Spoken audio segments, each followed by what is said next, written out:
Hello and welcome to a live stream on LinkedIn and YouTube. It's my very great pleasure to welcome you here today. Please give me a thumbs up that you can hear everything fine. Let me know in the comments who you are and where you're from. I'd really love to hear from you. Today, it's my great pleasure to welcome Sofia Castelo. Sofia is a climate adaptation practitioner and a landscape architect with over 20 years of experience in designing and managing landscape and environmental projects that span a really wide range: Europe, China, the USA, Malaysia, which I think we'll focus on today, and Australia. Her focus is on urban adaptation with a nature-based and solutions approach. So, Sofia, I'm hoping the people in the audience will say where they're from, where they're, what their names are in the comments. That would be really appreciated. But in the meantime, Sofia, could you just tell us a bit about yourself? What brought you to the place where you're at now? Thank you so much, Grant, for the invite. It's always a pleasure and a joy to discuss climate adaptation and nature-based solutions. It's very exciting work. So I'm a landscape architect from Portugal, from Lisbon, where I'm actually at currently. I worked for 5 years in China, not only in China, but also managing projects, high-end projects in Europe and US. I've also done I also have some projects in the arts. I didn't tell you about this before, so this is new for you. I won't go there then. But I had a landscape architecture studio in Lisbon for a long time. And I went to China when we had the huge crisis in 2011, when the IMF entered Portugal.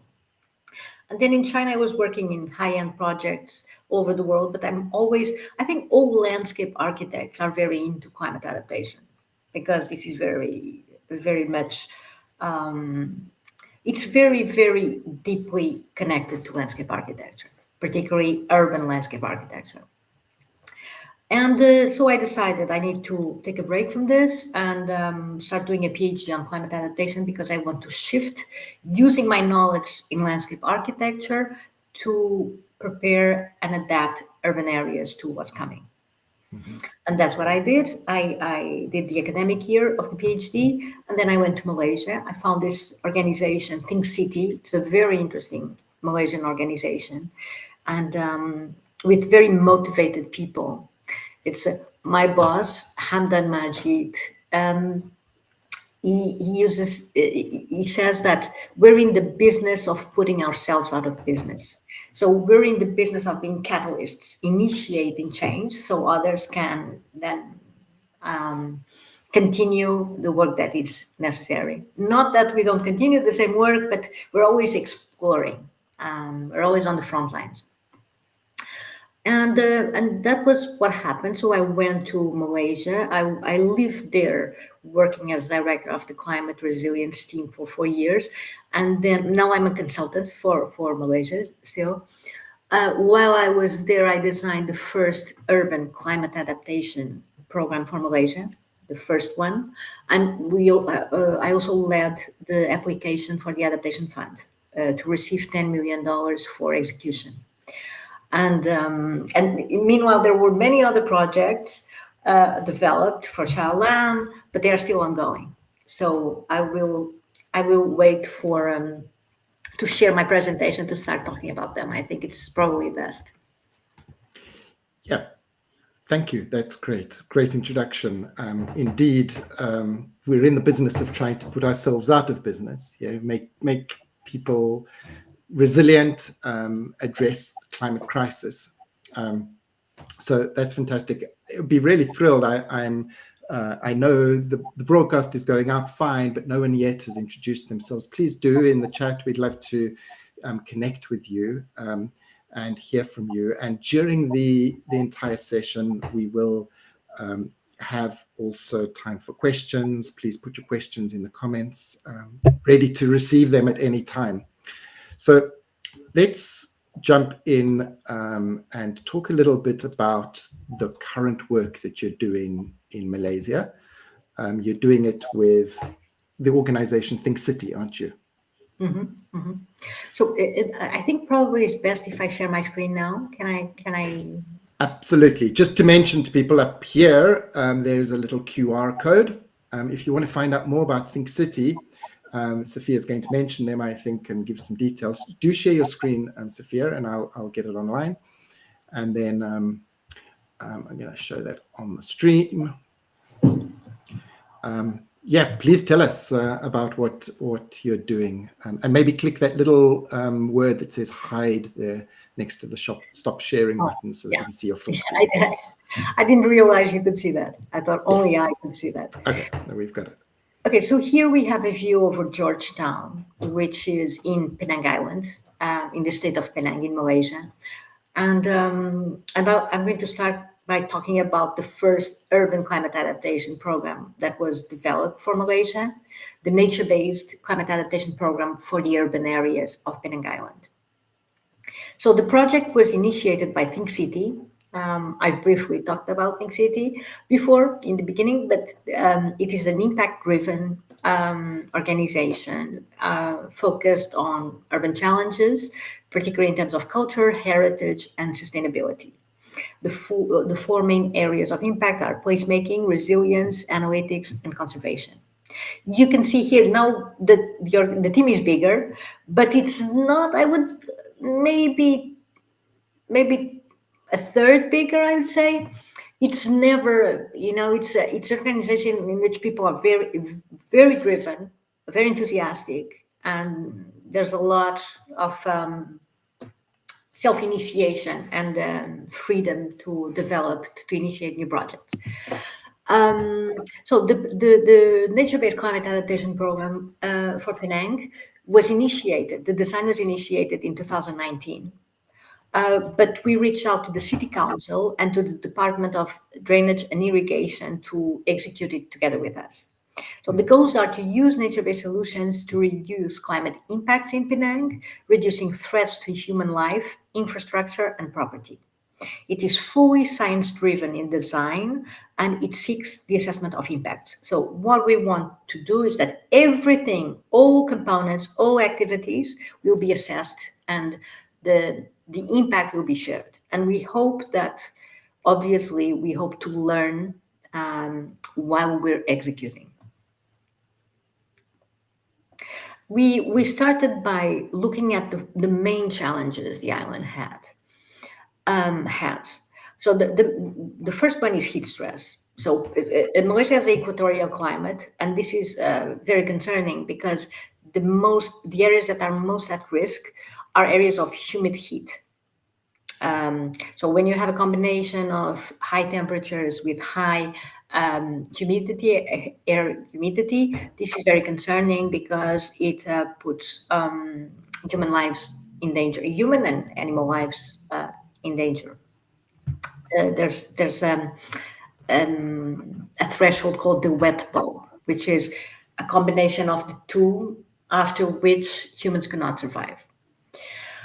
So flooding due to sea level rise is a concern, but in the areas that we focus, not so much. The flooding that concerns us is the increase of volume of rainfall, besides the changes in rainfall. We have more concentrated rainfall. In 2017, there was the heaviest rainfall in Penang history, and there were many losses and a loss of 7 lives. In terms of social vulnerability, there are several issues of concern. There are vulnerable communities, different groups of vulnerable communities, low-income groups. Women and girls are very disproportionately impacted by climate change, not only in Penang, but in Penang, it's for sure. And at the time when we were designing the program, youth were very engaged. So we found that in our surveys, youth was the group that were less aware of climate change. And then we have four areas of concern: institutional capacity. So hospitals in Malaysia do not identify heat stress or heat stroke. So we didn't know how many people were being impacted by heat. There was no municipality adaptation framework developed yet. There was no NAP, the National Adaptation Plan. It is being developed now. And there is no centralized, holistic approach to climate change. So this is our approach to the project. We have four areas of concern, and we develop four components of the project addressing these areas. The first component is to reduce temperatures and the urban heat island effect by strategically planting trees and introducing different types of green spaces in the city. Component number two is to reduce the number of flooding events by using strategies, nature-based strategies as well, such as upstream retention, blue-green corridors, and downstream, where no other strategies remain, swales and infiltration wells. Component number three is focused on strengthening social resilience among vulnerable communities, youth, and women and girls. Component number four seeks the reinforcement of institutional capacity in public health. So basically, we have a public health program to identify heat stress and heat stroke in public hospitals in Penang. This is being led by a scientific team. We have the creation of the Penang Climate Board. So this is associated with the state of Penang. So this Penang Climate Board is an entity that will have a holistic view approach to the climate change related challenges. And finally, and possibly one of the most interesting components, the creation of a knowledge transfer platform to mainstream a framework for urban adaptation to all cities in Malaysia and beyond, particularly in the Southeast Asian region. So we have, again, everything we do is based in science driven. We have data from climatology between 1951 and 2018 showing an increase of average mean temperature of 1.5 degrees, but this data doesn't communicate with people. So we sought visual imagery that could communicate to stakeholders the challenge. So this is actually remote sensing data on surface temperatures, and we can see here the differences, but we can see the urban heat island effect very well. Okay. And when we zoom in, we can identify, you see these linear patterns. We instinctively understand that these are probably tree-lined streets. And then we also have thermal imaging at ground level, thermal cameras, and we use them a lot in different parts of the city. So this is one of the greenest part of the city. And you can see here on the picture of the left that the maximum temperature is 40.1 degrees Celsius, and it's located on the roof of the building. We can also see that the interruption of the canopy shadow the interruption of the canopy shade corresponds to immediately an increase in temperature. And 1 hour after this picture was taken, we went to the UNESCO core site, the central area of Georgetown. And this is what we found. Almost 30 degrees increase in surface temperatures, but that's not the most important information. So the most important information here is that the highest temperature is at ground level. You see all these, the highest temperatures are the white colors, and followed by the red. And you can see it's here near the floor, the 68.9. So ground floor is where pedestrians walk. And pedestrians in Malaysia, like in many parts of the world, are mostly vulnerable communities because the middle class uses the car to walk around because it's very, very hot in Malaysia. So this is very insightful information. Also the flooding, I'm not going to talk too much about flooding today, but the event of 2000 was impactful. And actually contributed to stakeholders listening to what we had to say. These solutions are very useful to address societal challenges, and they can reduce urban temperatures up to 8 degrees Celsius due to a combination of shading, evapotranspiration, and then sometimes combined with water surfaces even more. We can also use it to enhance wind flows, which also relieve the temperature and the pollution, air pollution. And there's this approach, sponge cities approach, that has actually been reducing flooding in China. This is just, I'm not too keen on showing the quantification of the benefits of nature-based solutions projects, but we need to show this, particularly to policymakers. This is a very interesting map. This is online. You can explore this online. We've actually, Think City, we developed this data for Malaysia. So this is the quantification of the ecological benefits of the trees, all the trees in New York City.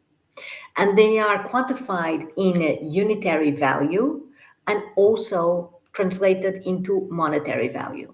So, for example, stormwater intercepted each year, it's identified in gallons, and then it's translated into value in dollars. There are 3 main benefits here: stormwater intercepted, energy conserved, air pollutants removed. I would say that energy conserved each year is clearly the most impactful. Also from studies show this, because the shading of trees reduces so much temperature that people consume much less air conditioning. So it's really air conditioning, right? So it's interesting. Trees, one thinks as an adaptation measure here, but it's got mitigation impact as well, hasn't it? It does. It does have a mitigation impact, and actually, this database used to list it, but then they removed it because it's so small.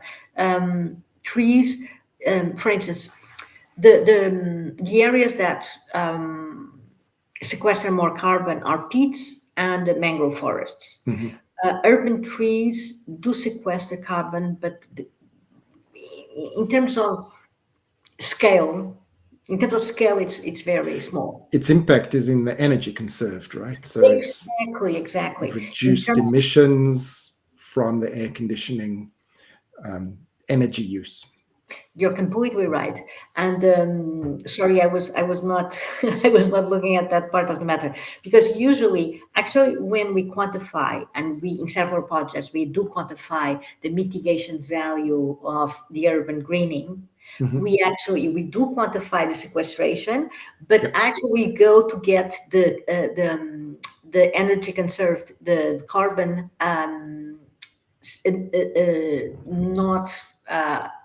not spent, reduced emissions from carbon reduced due to the energy conserved. You're very, very right in that. So these are the 2 areas of focus: Georgetown and Bayan La Paz in Penang Island. This is just an illustration with the 4 components of the project. The urban greening, so we not only have tree-lined streets, pocket parks, greening car parks, built structures, rooftop gardens, and green facades, and urban agriculture. And in terms of stormwater management, we have upstream retention ponds, bull green corridors, and swales and infiltration wells. This is the full list of built projects and then strategies and actions. So urban greening, stormwater management, and then social resilience, with also baseline assessment of and action plans. And institutional capacity. So we have a youth in schools program and women and girls program, the knowledge transfer platform, the public health program, and the Penang Climate Board. I'd just like to mention that for our social resilience, we've developed a framework based in 4 steps: awareness, knowledge, capacity building, and preparedness, because it's very important to have this degrees of growth in information and capacity. So the targeted outcomes is a reduction reduction of 1.5 degrees in temperature in urban areas and 5 to 7 in shaded areas, 6 to 8 years after completion, reduced GDP losses due to flooding, reduced impact in public health, improved community readiness, reduced vulnerabilities, asymmetries in the community, and the development of a framework for urban adaptation to be shared with all other cities in Malaysia and in Southeast Asia.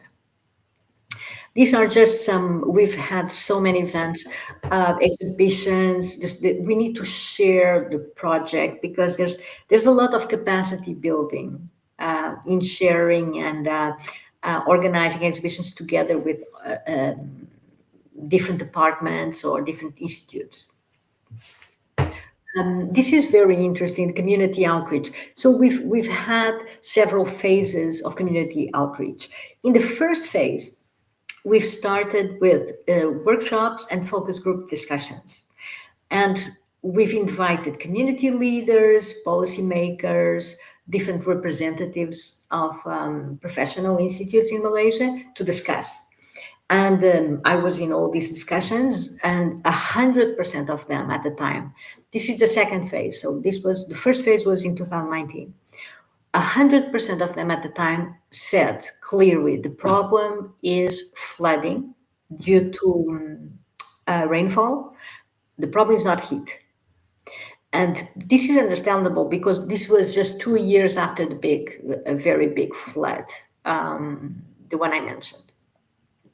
And then after this, we went to the vulnerable communities.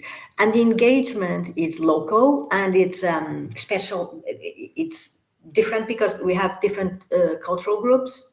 There are groups of Malay people with different languages, groups of people descended from Chinese who speak Hokkien, and groups of Indian descent. So this is very targeted. The way the engagement is done is very sensitive to the community, and I did not attend. And when they came back with the results of the engagements, the overwhelming majority of the vulnerable people were saying, flooding is not the problem, heat is the problem. And, this was a very interesting moment because, how there's the saying in science that the most important phrase you can hear is not eureka, it's that's funny. When you have a strange result, there's something that's not expected. Yeah, you need further thinking, right? So Yeah, that's the most interesting thing for a scientist. So many, like the amount of medicine that was found completely by accident, right? Mm-hmm. And so we asked them to go back to the community, ask them, why? So you think flooding is not a problem? What's going on here? And they said, listen, flooding is a problem, but it's once a year. Heat is every day. And at that moment, we realized that we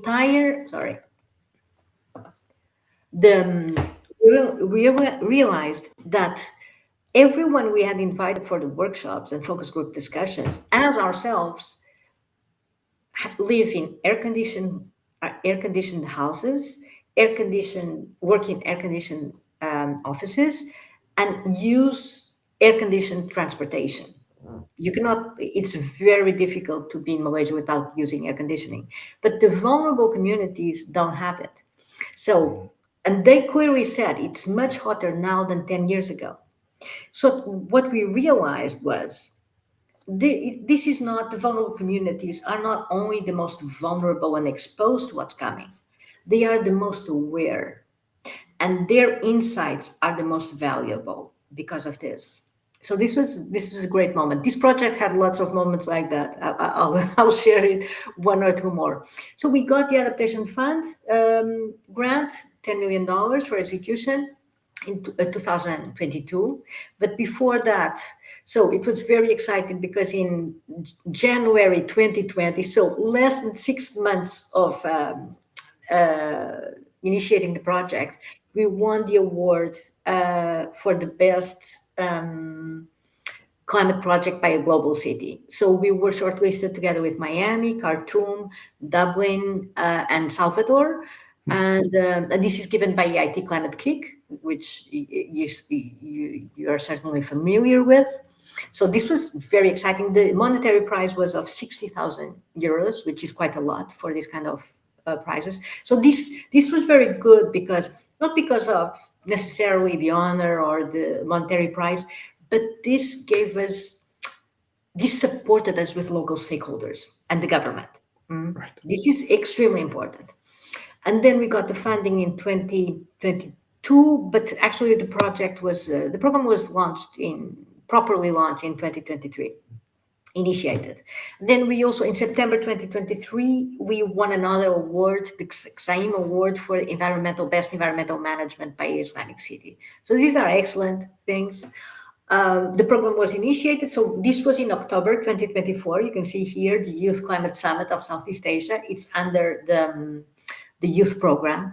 I must say, I'm so excited and hopeful with the young people attending. They're so enthusiastic and they're so knowledgeable, and it's really good to see that the results of the surveys are so different now. Like youth in Penang is so enthusiastic in action and well motivated. So that's awesome. And then, so this is quite an abrupt change. Yeah. Going to the Atlas of Climate Resilient Tree Species. What I'm showing is the things that have already been developed. We're in 2025, early 2025. The 5-year program was effectively launched in 2023. So we had, in 2024, we had the Youth Climate Summit, and we also had the launch of the Malaysia Adaptation Sharing Hub, which I'll talk later on. But before that, we used the monetary prize of the Climathon Award to develop a scientific study on the climate resilience of tree species. And this led to the creation of the Atlas of Climate Resilient Tree Species for Malaysia, Singapore, and Indonesia and Borneo. This is online, so everyone can access it. And this was a concern because of the following. We know temperatures are going to be increased in Malaysia. Urban temperatures, the urban heat island effect is also predicted to increase disproportionately. The urban vulnerability of trees is substantial, but there was not much research at the time. But the issue with all greening is vulnerable. The problem with trees is twofold. First, urban trees are the most effective in reducing temperatures. Reduce temperatures much more than any other greening strategy. Second, you plant a tree and it takes approximately 20 years for it to mature. So you may today be planting a tree that will mature in a different climate. And so this is something that we need to look at. So we make mindful choices for urban forests. So the first paper published was by IUCN in 2019. This paper came out in 2022, showing that there's risk for urban trees to be greatest at low latitudes, but all urban trees in the world will have some degree of vulnerability. This is important to reinforce the importance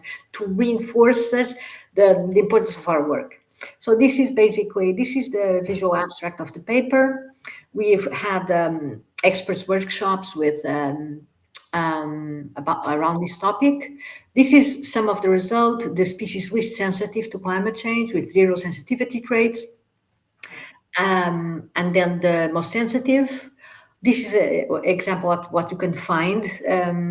There's much more information here below. Species profile, urban suitability, climate resilience, vulnerability. In this case, this species is it's a gelotong. It has intermediate sensitivity. This was also one of those moments of revelation, like with the vulnerable communities, because we're preparing to publish a book with the result of the study. So we have the paper is published. But we were also preparing to publish a book, and we started talking, and then we realized climate change isn't over. This is a process. So these trees that are resilient today may in 10 years not be resilient. So what we need to do is to create a platform, an open collaborative online platform. So everyone, all experts, everyone, just the experts, to share the observations. And so here it is, join, become a contributor. So for them to share what they're seeing in different species. For instance, we had an expert who is the vice president of the botanical gardens in Singapore. He told us of one event, the lowering of the water table in Singapore, that killed immediately all rain trees in Singapore. This was an example. So what we need to do is not a book is no longer useful because it's just a moment in time and this is a process. Right. And now I'm going to talk a little bit about the Malaysia Adaptation Sharing Hub. If you have any questions, That would be fantastic. So just, Sophia, before you do that, I'm going to put on a QR code up there for this online collaborative platform. Yeah, people can access it with that link. And I'll put it in the comments after the show as well, so that people can access that. And it's free to access, and you can sign up then as a contributor. Can you? Yes, if you're an expert. Yes, or a user of that platform. And also, for example, there's also a possibility of adding new tree species with observations. We also encourage, if, for instance, there's an incident, we hope that we're trying to get city councils, the landscape department of city councils to add their findings. Because, for example, if there's a flooding, Shah Alam, for example, has many floodings. After flooding, there are a certain number of trees that die. That city council has precious information about the tree species that die the most. Mm-hmm. And this is a platform in which they can share it.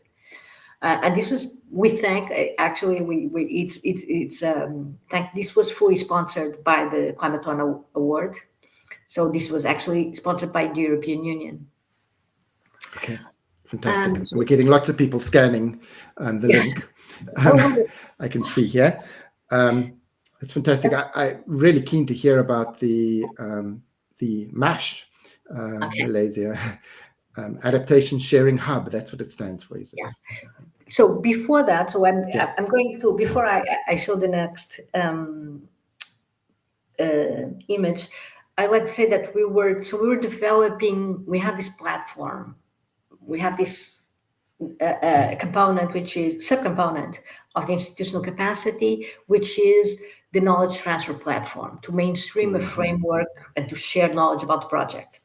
And then we started researching, and we found there are many platforms already. There's actually an excellent one sponsored by the Japanese government, AP-Plat.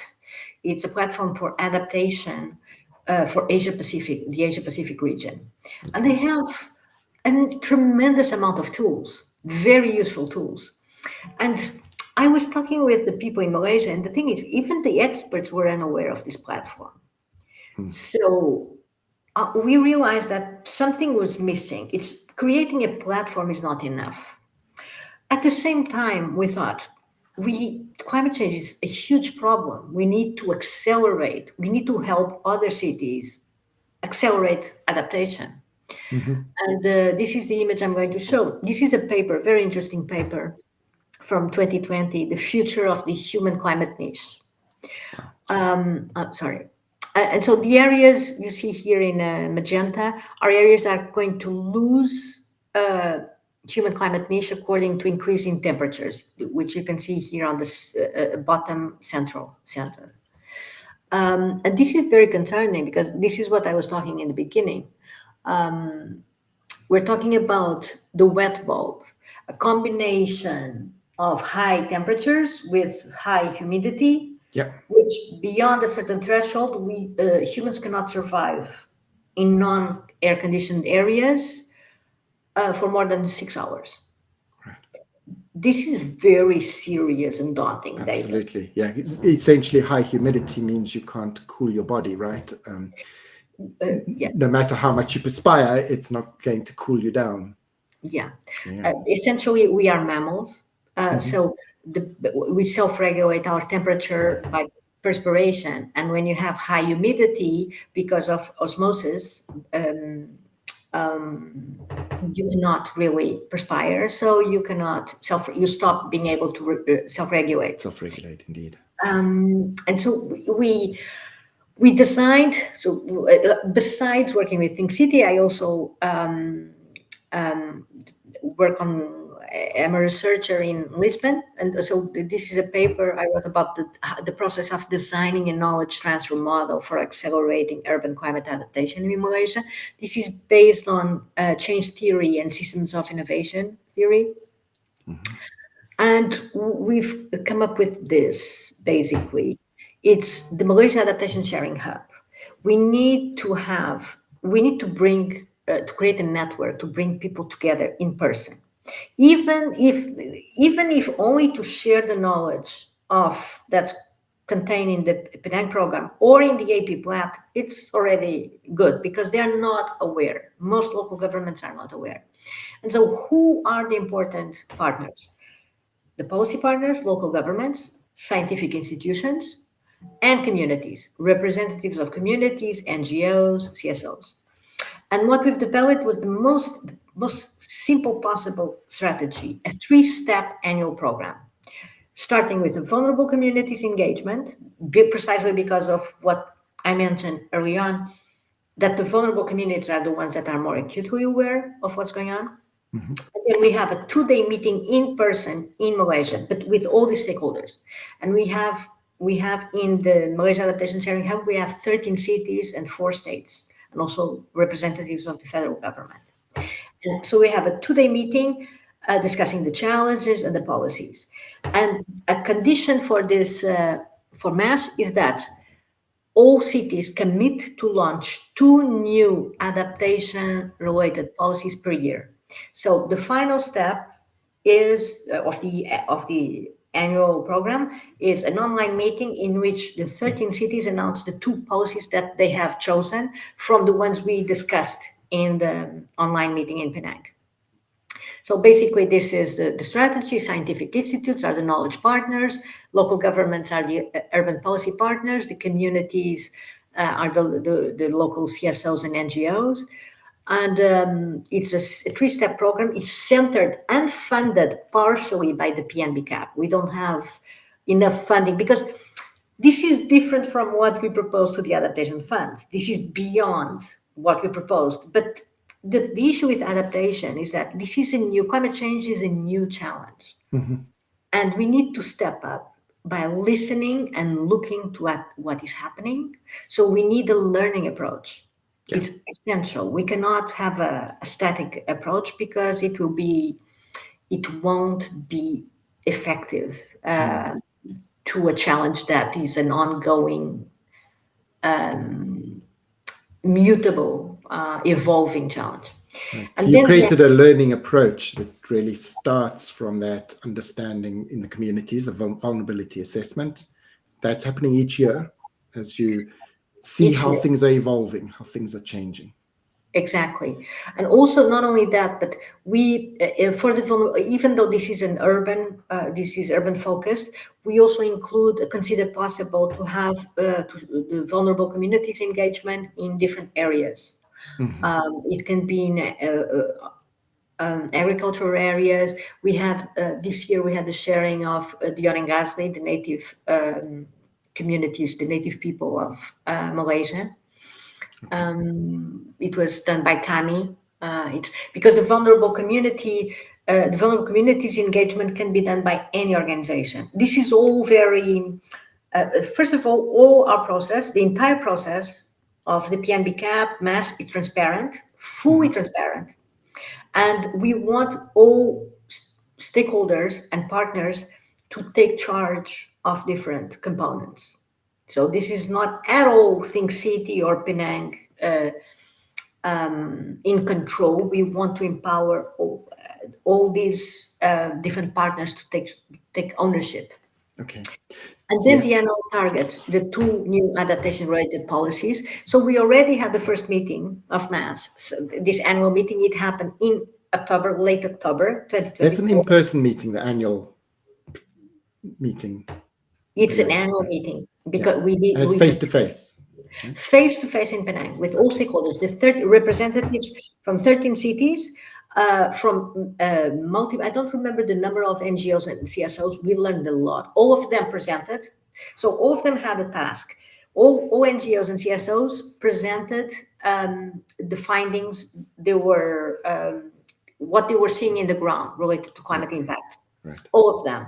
And then we also had NADIM, the National Climatology Institute of Malaysia, presenting the scenarios for climate change. We had the AP presenting. We didn't want to have any online presentation, but we made an exception for AP Plat. So AP Plat, the leaders of, the director of AP Plat presented the platform online from Japan. Yeah. Okay. And so it was incredibly productive. It was difficult, I must say. The Youth Climate Summit is very joyful, and very hopeful. MASH was more difficult, but it's going to be, we can feel the impact it's having. I'm not going to talk a lot about this because I'm talking already a lot. I'm just going to end, if you're okay with that. What do you think? Yeah, that's fantastic. I mean, the collaborative network, I have just one question still to ask on that. You have this, I think when we spoke last, you said it was like a Eurovision song contest, wasn't it? That all the cities present these policies that they are committing to for adaptation. I mean, is that a condition for being part of MASH? How do you get them to do that? Because that's, they're being drawn into this type of change. Actually, that's a very good question. And if I knew you were going to ask it, I would have here one page of that I sent to the cities. The thing is, we had to tell them we have very low impact. So we have 5 lines. We discussed several policies, but we have 5 types of challenge. So the challenges are organized under urban heat, urban flooding, sea level rise, public health. Right. And then we have very low effort, medium effort, high effort. So the cities only have to choose 2, and we present them with 40. And then, but we also, in the discussion, we had a policy discussion of 2 hours or 2 hours and a half, which was co-led with the Penang Green Council, which is a great partner. It's our partner for many activities in policy in Penang. In which we discussed with them the impacts of different policies. And I'm going to give you an example of one policy.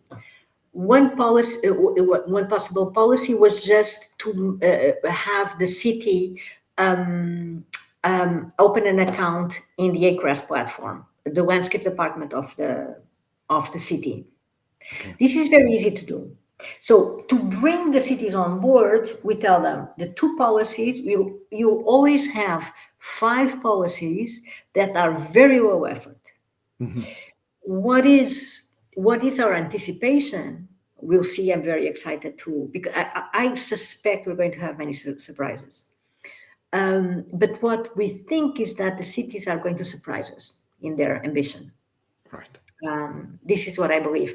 Because this scheme here, this was all delayed. So the online meeting is going to happen in February, probably.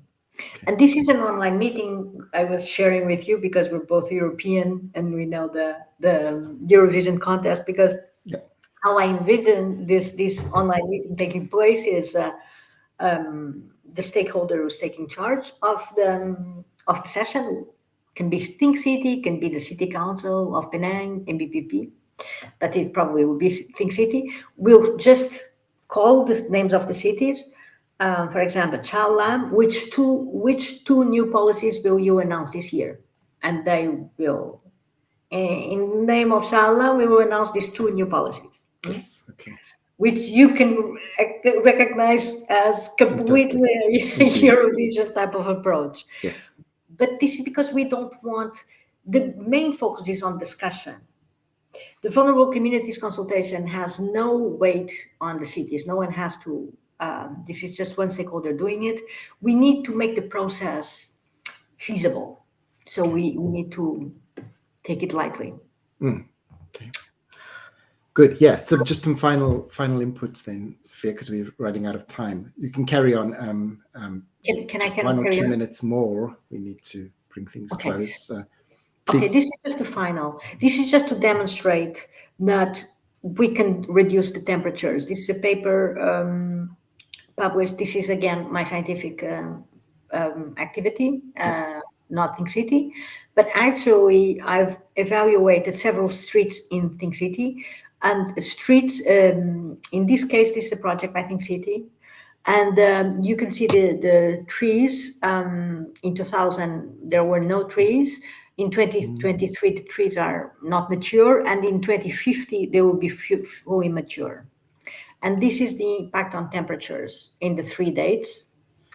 And we can reduce the temperatures in 7 degrees. According to the simulation, in 2050, we'll have a 7-degree temperature reduction, which can absolutely make a difference in terms of livability, beyond the reduction of costs in energy consumption, which sometimes we have to. It's a good instrument for us to communicate with business owners. When we want to advocate for this kind of project. So that's very good. These are just some references, and I'll stop sharing. Wow, super. Thank you so much. We didn't get into any questions, and people have only been interacting a little bit on the in the comments on the session. I suspect that's because, just like me, we've been hanging on your every word and really absorbing the interesting work that you've been talking about. 3 people introduced themselves. And it's really lovely to see you all. Aurelio, Tobias, Nicholas, fantastic. Nicholas is a young gentleman I met who's doing the climate change management and finance postgraduate course here in London in Imperial College, but he's from Sarawak in Malaysia. Was very keen to hear you, as were all of us, I think. And it's been a great pleasure to have you on this simple discussion.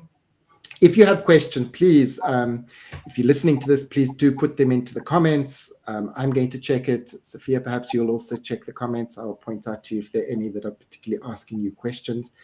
Do put it into the comments. It's also helpful for us to have the comments, because that gives a signal to LinkedIn that they should boost the show and show it to more people. So please do interact there.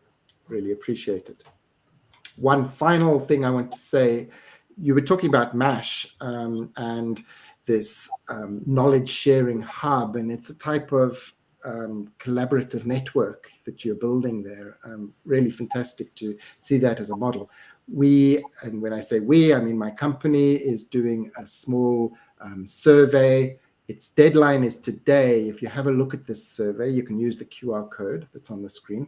It's about collaborative networks. So what factors influence the transfer of social innovation and such like? This will go into our publication related to the Green Climate Fund. So, and Sophia, if you're up for it, let's talk about it. It would be great to have a little case study of the work that you've been doing in this publication. So I'll keep this on the screen for a little bit, but just remains for me to say a huge thank you, Sophia, for joining this. I've been really fascinated. I've had the privilege of hearing you 3 times now. When we first spoke, then we were preparing for this, and have been fascinated with the information. I didn't actually know about those impacts of trees, and of course, I knew it reduced temperatures, but that you can get 6-7 degrees centigrade temperature reduction from trees, and also really been. I just love the way that you've put together this network to transfer knowledge It's not just giving information, it's actually building ownership and collaboration from communities up to policymakers and academic inputs and scientific insight. Thank you so much for your time. Thank you so much, Grant. It was a pleasure. It's always a joy to discuss these issues. I would just like to add one element, Please, yes. one piece of information, which if I may, one very important thing is for the related to the trees is that they build urban resilience. Besides all the beneficial impacts that urban greening has, they build urban resilience because, for instance, when you have heat waves, you have high pressure on the power grids, and sometimes they can break down. In the US, in California, this happens all the time with heat waves, and Arizona as well. And what happens then is an extreme vulnerability because people are so relying on the air conditioning that losing it at the most where they most need is a serious concern in terms of resilience. And the trees can hold the line in terms of don't rely on supply chains, basically. They change the local environment and enhance resilience right there. Yes. It's fantastic. Thank you so much. Really practical insights. I hope and trust that this model that you're building there with Think City will be transferred also around the globe. Thank you so much. Thank you. Thank you so much, Grant. It's a pleasure.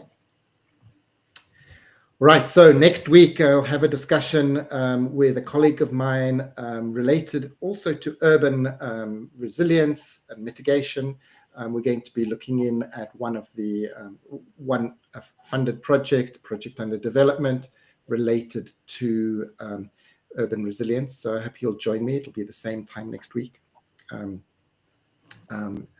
Sophia, if you're able to join, that would be fantastic. We'll coordinate on that. Thank you.